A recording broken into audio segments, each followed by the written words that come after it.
তাই দেবর্ষি, তোমার যখন উত্তম মালা পরাতে ইচ্ছা, তাহলে ওই উত্তম মালা ওই সিংহাসনে রেখে দাও। ওই সিংহাসনে রেখে দিলে আমার আমার কেশব আসলে আমি তাকে কণ্ঠে বলতে দেবো। এই হরিনাম সম্প্রদায়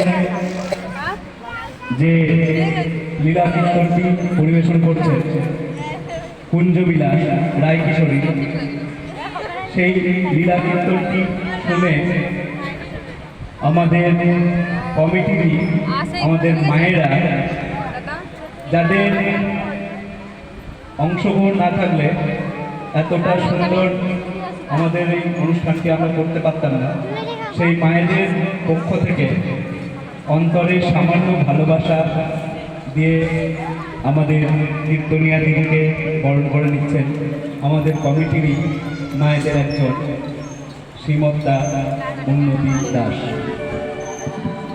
শ্রী গুরু